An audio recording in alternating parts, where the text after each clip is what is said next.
नमस्कार। आज का हमारा टॉपिक ऑफ डिस्कशन है रघुजी भोंसले। रघुजी भोंसले न्यूज़ में इसलिए आए हैं क्योंकि महाराष्ट्र सरकार ने कुल 48 लाख रुपए के अंदर लंदन में ऑक्शन की गई इनकी प्राचीन तलवार को ख़रीदा है और अब ये तलवार जो है वापस इंडिया आ रही है। हम जानेंगे कि रघुजी भोंसले कौन थे और भोंसले परिवार जो नागपुर से रिलेशन रखता है उसका क्या महत्व रहा है मराठा एम्पायर के अंदर। अब जो ये तलवार है इसके ऊपर देवनागरी स्क्रिप्ट के अंदर एक इंस्क्रिप्शन लिखी हुई है जो कुछ ये कहती है, श्रीमंत रघुजी भोंसले सेना साहिब सुबह फिरंग। सेना साहिब सुबह जो है ये एक मिलिट्री रैंक था मराठा एम्पायर के अंदर और ये रैंक जो दिया जाता था ये छत्रपति ऑफ सतारा के द्वारा ही दिया जाता था। ये काफ़ी ऊंचा रैंक माना जाता है मराठा एम्पायर के अंदर। ये जो रैंक है और ये जो तलवार है ये छत्रपति शाहू महाराज ने रघुजी भोंसले को दी थी। अब भोंसले ऑफ नागपुर काफ़ी इम्पोर्टेंट रोल प्ले करते हैं मराठा एम्पायर के अंदर। मराठा एम्पायर पूना के पेशवा, इंदौर के होलकर, बड़ौदा के गायकवाड़ और ग्वालियर के सिंधिया में डिवाइडेड था।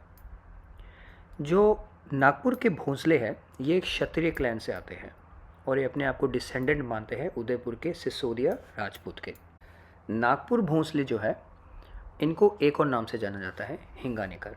अब ये हिंगानेकर इन्हीं के ही एक पूर्वज हैं और ये कंटेम्प्रेरी है मालोजी के।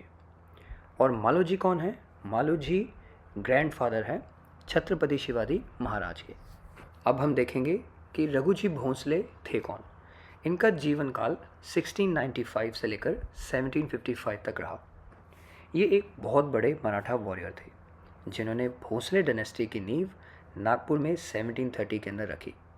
1751 के अंदर इन्होंने उड़ीसा पर फतेह हासिल करी और उड़ीसा को मराठा एम्पायर के अधीन कर दिया। ये बिगिनिंग थी मराठास के कंट्रोल की जगन्नाथपुरी टेम्पल पे। रघुजी भोंसले वहाँ पर प्रीस्ट भी अपॉइंट करते थे, बहुत सारी ऑफरिंग्स देते थे, सोना चांदी पैसा सब चढ़ाते थे। इन्होंने काफ़ी पिविटल और इम्पोर्टेंट रोल प्ले किया मराठा एम्पायर को एक्सपेंड करने के लिए और मराठा एम्पायर बिहार, पश्चिम बंगाल, उत्तर प्रदेश, मध्य प्रदेश और छत्तीसगढ़ तक इन्हीं के ही नेतृत्व में रहा। अब ये जो तलवार है, शमशीर है रघुजी की, ये इंडिया से बाहर गई कैसे? अब 1817 के अंदर एक बैटल होती है, बैटल ऑफ सीताबुल्दी, जहाँ पे ईस्ट इंडिया कंपनी नागपुर के भोंसलों को हरा देती है। अब हराने के बाद जो अंग्रेज़ हैं उन्होंने इनका सारा फैमिली ट्रेजर लूट लिया। अब ये माना जाता है कि जब अंग्रेज़ इनका फैमिली ट्रेजर लूट रहे थे तभी ये तलवार भी इसी के साथ इंग्लैंड पहुंच गई। काफ़ी साल तक ये तलवार इंग्लिश म्यूज़ियम के अंदर रही जो लंदन में स्थित है।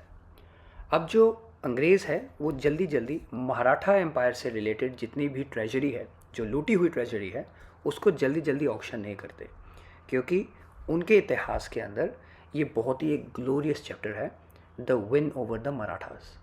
लेकिन महाराष्ट्र सरकार ने इस ऑक्शन में भाग लिया और 48 लाख रुपए देकर इस शमशीर को वापस हिंदुस्तान लाया जा रहा है, जो मराठा एम्पायर के लिए एक बहुत ही गर्व की बात है, पूरे हिंदुस्तान के लिए बहुत ही गर्व की बात है। Thank you for listening. Will meet again with a new topic.